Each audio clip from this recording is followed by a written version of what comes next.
आज के मुख्य समाचार। शिमला सचिवालय में प्रेस वार्ता, केंद्रीय बजट और टेंडरों पर हुई चर्चा। नव भारत जन विकास फाउंडेशन की प्रेस वार्ता, विकास कार्यों पर की गई चर्चा। पालदास वर्मा ने सुक्खू पर साधा निशाना। मुख्यमंत्री की अध्यक्षता में हुई कैबिनेट बैठक, उद्योग मंत्री हर्षवर्धन चौहान ने दी जानकारी। अब समाचार विस्तार से।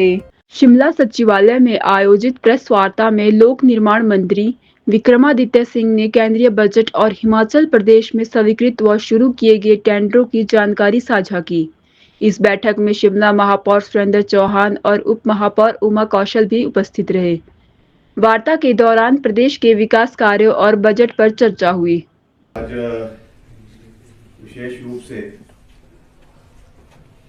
प्रदेश में जो विकासात्मक कार्य कांग्रेस पार्टी की सरकार द्वारा प्रदेश के माननीय मुख्यमंत्री ठाकुर सुखविंदर सिंह सुक्खू जी के नेतृत्व में प्रदेश के अंदर करवाए जा रहे हैं और मुख्य रूप से युवाओं के लिए जो कार्य प्रदेश सरकार कर रही है, जिसमें रोजगार एक बहुत बड़ा मुद्दा है, उसके ऊपर मैं बोलने के लिए आज यहाँ पे उपस्थित हुआ हूँ। क्योंकि आप जानते हैं कि जब चुनाव चल रहे थे उस समय हमने प्रदेश के युवाओं का समर्थन मांगा है और प्रदेश के युवाओं ने खुलकर समर्थन भी किया है और व्यक्तिगत रूप से पार्टी ने मुझे ये जिम्मेदारी भी उस समय दी थी कि हमने जो है बेरोजगार यात्रा, युवाओं को रोजगार दिलवाने के लिए रोजगार यात्रा का हमने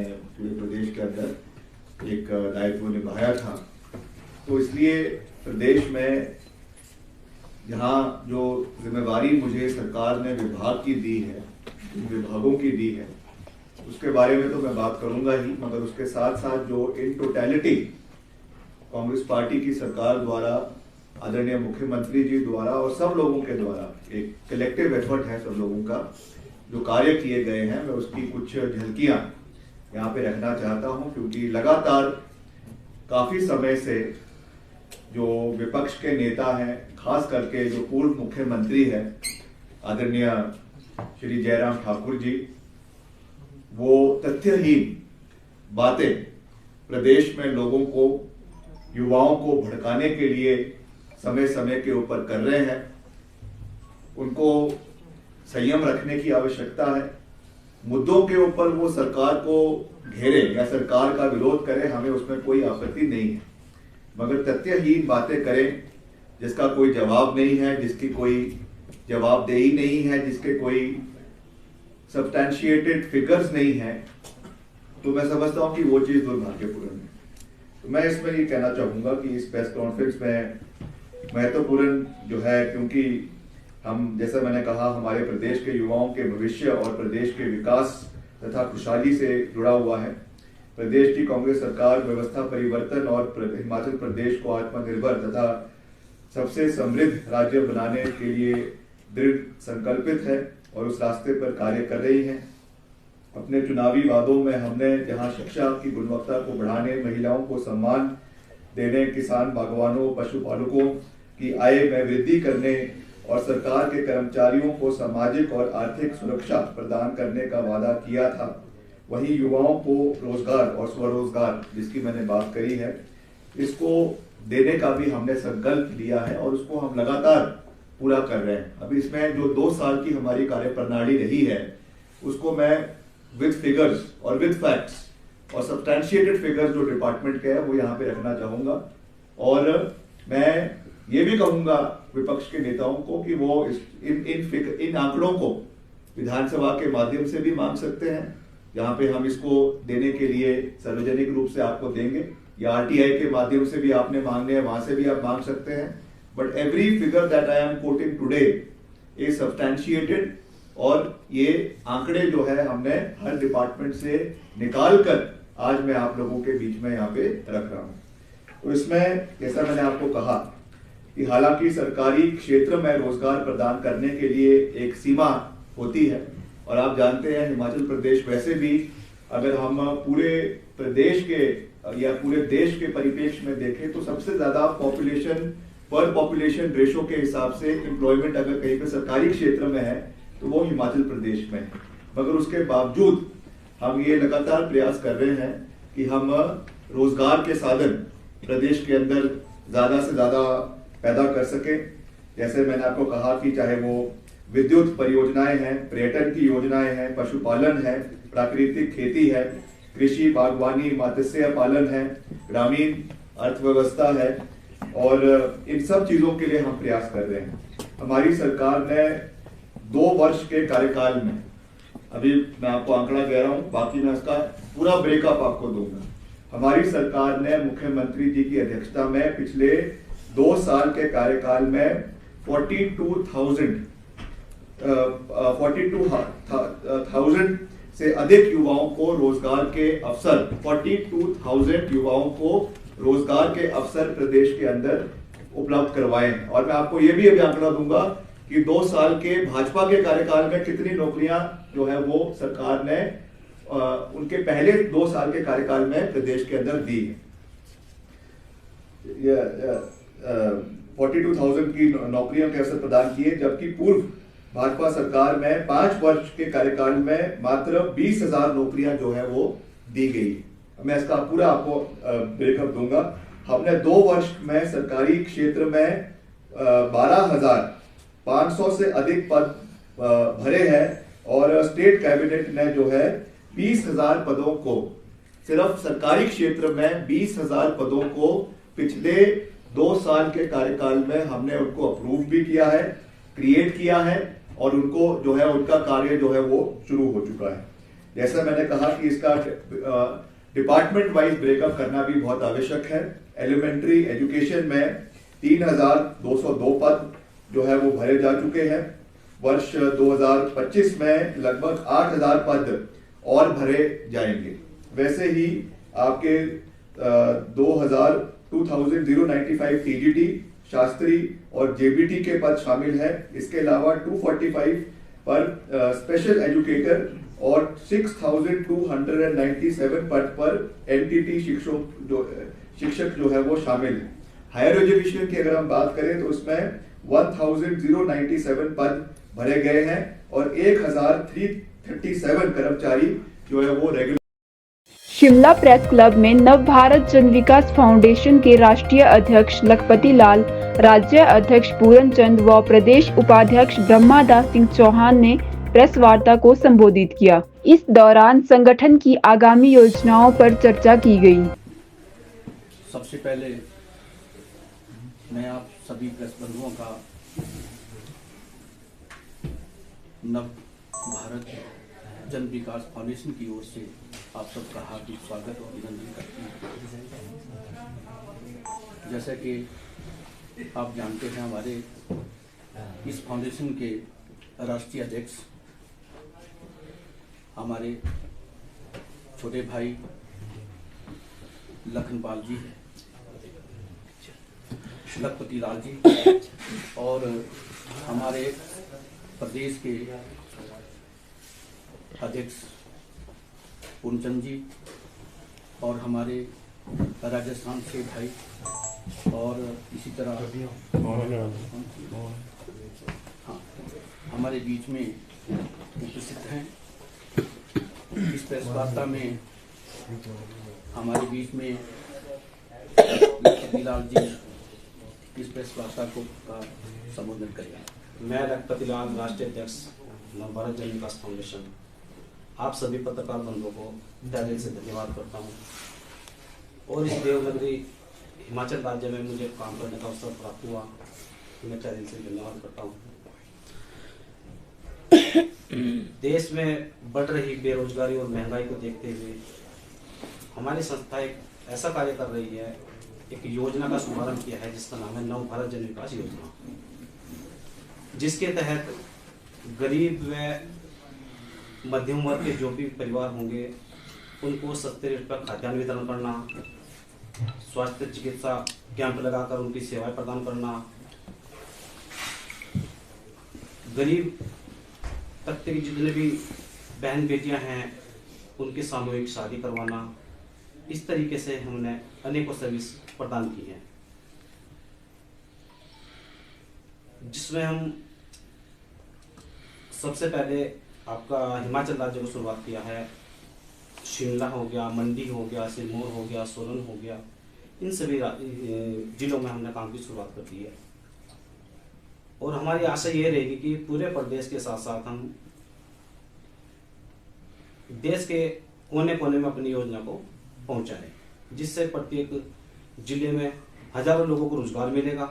रोजगार के साथ साथ में दो चीजें सबसे तेजी से बढ़ रही है, बेरोजगारी और महंगाई। इन्हीं चीजों को देखते हुए हमारी संस्था ने सबसे पहले यही काम किया है कि दो चीजों के ऊपर वर्क किया जाए, महंगाई और बेरोजगारी। उसके बाद हम चिकित्सा के ऊपर आएंगे, किसानों के लिए भी आएंगे, अनेकों सर्विस लेकर के हम आ रहे हैं। कल हमारा एक प्रोग्राम हुआ है जिसमें हमारी संस्था को गवर्नर अवार्ड प्राप्त हुआ है। जो हमारे कार्य हो रहे हैं उन कार्यशैली को देखते हुए, और हम आशा करते हैं कि ईमानदारी के साथ में काम किया जाएगा और एक प्रत्येक घर घर में पहुंच करके अपने कार्यकर्ता के द्वारा हम लोगों को ज़्यादा से ज़्यादा सर्विस प्रदान करेंगे। वैसे तो हमने इसमें तो इस योजना को जो शुरुआत किया है 2023 से किया है। अभी हमारा राजस्थान, बिहार और हिमाचल प्रदेश ये है कहाँ की फाउंडेशन कहाँ की? ये उत्तराखंड से है जी। उत्तराखंड से। हाँ जी। तो उत्तराखंड में भी शुरू की, उसके बाद हिमाचल की, और उत्तराखंड में हमने शुरू किया था क्योंकि हमारा पहले हल्का फुल्का जो चल रहा था हमारा सोशल वर्क, वो हिमाचल में ज़्यादा वर्क था हमारा। हिमाचल को हमने इसलिए स्टार्ट किया कि हिमाचल के साथ में हमारा राजस्थान शुरुआत हुआ, राजस्थान के बाद में फिर हमने बिहार को शुरुआत किया है। अभी 3 क्षेत्रों में हमारा कार्य है। अभी आने वाले समय में बहुत जल्दी आपका पंजाब शुरू कर रहे हैं और आपका मध्य प्रदेश शुरू। हिमाचल में क्या क्या कार्य किए आपने? हिमाचल में हमारा सबसे पहले ये खाद्यान्न योजना का शुभारंभ किया है। कहाँ? ये आपका मंडी जिले में है और आपका सिरमौर जिले में है। सिरमौर में आपका कोंटा साइड में वहाँ पर हमारा शुरुआत है। इसमें हम जो मार्केट में रेट चल रहे हैं खाद्यान्न सामग्री को लेकर के, दाल, चीनी, तेल वगैरह जो भी सामग्री है, ये मार्केट से कहीं ना 10% से लेकर 50% छूट तक हम सामान दे रहे हैं लोगों को। कि हमारी कार्यकर्ता टीम भी उसका सर्वे करती है। दूसरी चीजें क्या है कि उसके राशन कार्ड के आधार पे हम उसके कार्ड बना रहे हैं और उसके बाद में उसकी राशन कार्ड, वही तो मैंने पॉइंट बोला कि हाँ। बीपीएल तो कईयों ने नाम दर्ज करवा दिया है, जो अच्छे रसूखदार भी हैं उनका बीपीएल में नाम दर्ज है। सरकार भी अब इस वक्त काम कर रही है कि उनको यहाँ से हटाया जाए जी। तो उसको देखते हुए हमने ये किया है कि हमने पहले बोला है कि गरीब और मध्यम परिवार, गरीब और मध्यम वर्ग के जो परिवार है उनके लिए योजना है। पूर्व कर्मचारी नेता गोपाल दास वर्मा ने मुख्यमंत्री सुखविंदर सिंह सुक्खू पर निशाना साधते हुए कहा कि मौजूदा सरकार से कर्मचारी पूरी तरह नाखुश है। उन्होंने आरोप लगाया कि सुक्खू सरकार की नीतियों के चलते कर्मचारी उनसे दूरी बना चुके हैं, जिसका खामियाजा सरकार को भुगतना पड़ रहा है। उन्होंने सरकार से कर्मचारियों की मांगों को गंभीरता से लेने की अपील की। हिमाचल प्रदेश के कर्मचारी, पेंशनर और युवा बेरोजगार 27 महीनों की सुक्खू सरकार में एक भी पैसे का लाभ जो है नहीं मिला है। कोई आंदोलन कर रहे हैं, जैसे बिजली बोर्ड के कर्मचारी हैं वो भी आंदोलन पे हैं, ट्रांसपोर्ट के कर्मचारी वो भी आंदोलन पे हैं। मतलब ये आप ये देखिए कि मैं तो आज हिमाचल प्रदेश के जो 2.5 लाख कर्मचारी हैं, 1,90,000 जो है पेंशनर हैं और 12 लाख जो बेरोजगार हैं, इनको लेकर भी मैं एक बात ये कह रहा हूं कि एक ऐसा संगठन बनाएं जिससे जो है सरकार हिल जाए। अभी आपने देखा होगा कि बिजली बोर्ड के कर्मचारियों ने भी हमीरपुर में महापंचायत की तो सरकार हिल गई, वार्ता के लिए बुला लिया। तो ऐसा ही मैंने भी सोचा है, बहुत से जो हमारे रिटायर्ड हुए हैं कर्मचारी नेता और आज प्रतिनिधि कर्मचारी महासंघ से इन मतलब 20-22 सालों में, तो मैंने भी एक ये प्लान बनाया और बहुत भारी समर्थन मिल रहा है। और मार्च में जो है अगले महीने हम जो है एक ऐसा संगठन बनाने जा रहे हैं जिसमें जो है पूरे प्रदेश से जो सेवानिवृत्त हुए वरिष्ठ कर्मचारी नेता हैं उनको जो है एक ऐसा गठबंधन बनाएंगे जिससे जो है प्रदेश के जो चाहे कर्मचारी हैं, चाहे पेंशनर है, चाहे दूसरे जो संगठन है, एक ऐसा संगठन बना करके मतलब दिखाएंगे कि कर्मचारी जो है एक है। आज क्या है, कोई सचिवालय के कर्मचारी अलग चल रहे हैं, कोई दूसरे कर्मचारी अब अपना धरना दे रहे हैं, उससे सरकार पे कोई फर्क नहीं पड़ने वाला। सरकार पर तब फर्क पड़ता है जब प्रदेश के जो है कर्मचारी हैं, पेंशनर हैं, एक मंच पर आएंगे, एक मंच पे लड़ाई लड़ेंगे, तभी कुछ मिलेगा, अदरवाइज कुछ मिलने वाला नहीं है। क्योंकि 27 महीनों में आपने देखा होगा कि जो है एरियर है वो नहीं मिला, डीए है उसका एरियर नहीं मिला, आप देखो मेडिकल रिवर्समेंट है 2 सालों में वो नहीं मिला, लोग जो पेंशनर हैं वो मर रहे हैं। तो इसलिए ऐसा है कि लोगों का भी जो मैंने बात की है पूरे प्रदेश में, वो मानते हैं, बिल्कुल ठीक है कि बात सही है कि जब एक संगठन बनेगा, एक झंडे तले आएंगे तो सरकारें हिलती है। पहले भी देखा होगा जब मैं महासंघ का अध्यक्ष रहा तो आप देखिए, हमने चाहे शांता कुमार जी थे, चाहे प्रेम कुमार धूमल जी थे, चाहे वीरभद्र सिंह जी थे, रामलाल जी, कोई भी था, एक संगठन था तो सरकारें हिलती थी और सरकारों को मजबूर होना पड़ता था। आज सुखविंदर सिंह सुक्खू क्यों नहीं मान रहा कर्मचारियों की मांगे? वजह क्या है इसमें? क्या वजह है? आप देखिए कि कभी पुलिस कर्मचारियों का कैडर स्टेट कैडर कर लो, कभी राजस्व विभाग के कर्मचारियों का स्टेट कैडर कर लो।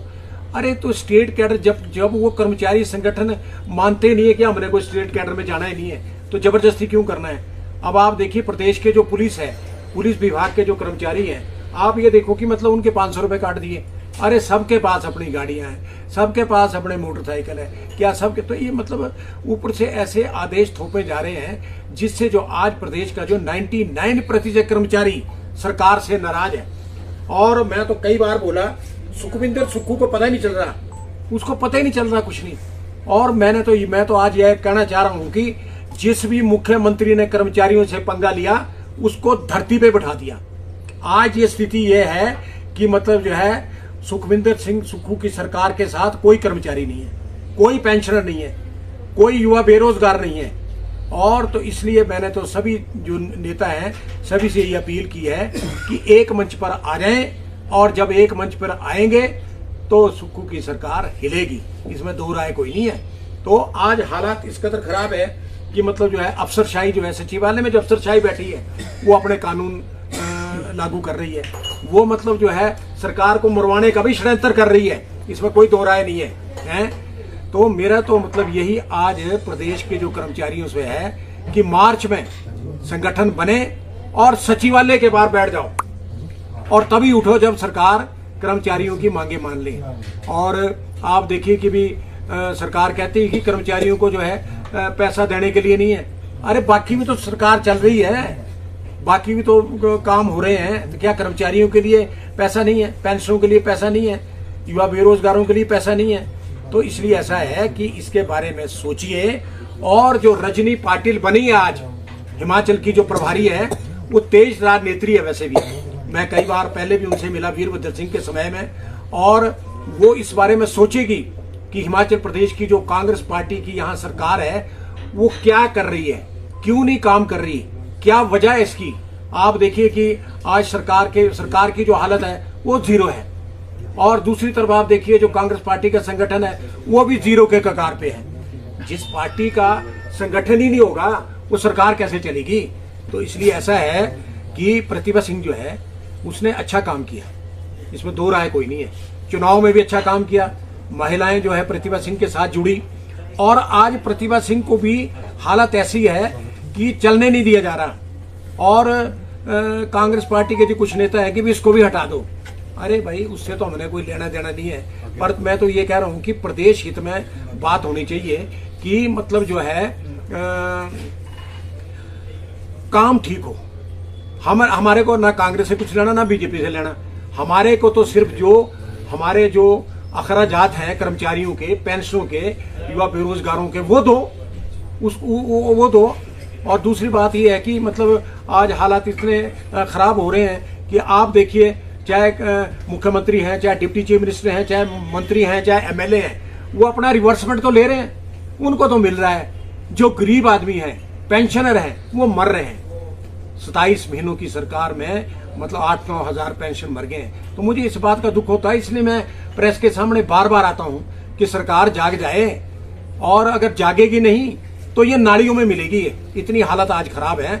आज अगर हिमाचल प्रदेश के अंदर चुनाव हो जाए तो 68 सीटों पे ही कांग्रेस पार्टी हार जाएगी और बीजेपी को बैठे बिठाए मिल रहा है सब कुछ, उनको तो बोलने की कोई जरूरत नहीं है। वो तो ठीक है कि इसलिए मैं बोलता हूं कि आप मतलब अब आज हिमाचल प्रदेश के जो कर्मचारी नेता हैं, मेरी कईयों से बात हुई, सब सहमत है कि ठीक है वर्मा जी आप बोलते हैं और मुझे कुछ नहीं चाहिए, मुझे सरकार से क्या चाहिए, मुझे तो कोई ना पद चाहिए ना मुझे कुछ चाहिए। अब मतलब स्थिति ऐसी हो गई है कि अब जो मार्च में है वो आर पार की लड़ाई होगी, आर पार की लड़ाई होगी और सरकार के साथ भी जंग हो जाएगी और एक बड़ी भारी जंग होगी। मैं तो ये कहता हूं कि अगर हम 50 आदमी का भी संगठन बना ले, जो वरिष्ठ नेता हैं जो आज भी लाइव हैं, रिटायर हो चुके हैं, इतना ही बहुत है, इतना ही बहुत है। तो मैं तो इसलिए आज ये आपके सामने कह रहा हूं कि हम बढ़ाएंगे मार्च में, क्योंकि अब अति हो गई। अब जब अति हो जाती है तो कुछ ना कुछ करना पड़ जाता है। तो इसी के साथ मैं तो आपसे यही, इसलिए आज मैंने आपको बुलाया था कि हम जो है ये मतलब बड़ा सबसे बड़ा संगठन बना रहे हैं, इसकी घोषणा मार्च में करेंगे। उसके बाद हम भी जो है सचिवालय के बाहर प्रदेश के कर्मचारियों की महापंचायत करेंगे।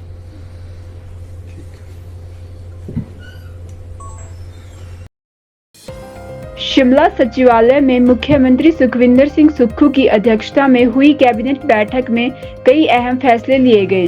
उद्योग मंत्री हर्षवर्धन चौहान ने जानकारी देते हुए बताया कि संजौली चौकी को थाना में बदलने की स्वीकृति दी गई है। इसके अलावा बजट सत्र की शुरुआत 10 मार्च से होगी। साथ ही निलंबित पड़े मामलों को भी स्वीकृति दे दी गई है। बहुत सारे अहम फैसले लिए गए हैं, क्योंकि हिमाचल प्रदेश के प्रभारी राजीव शुक्ला जी की जगह जो है श्रीमती रजनी पाटिल जी को प्रदेश का प्रभारी बनाया गया है।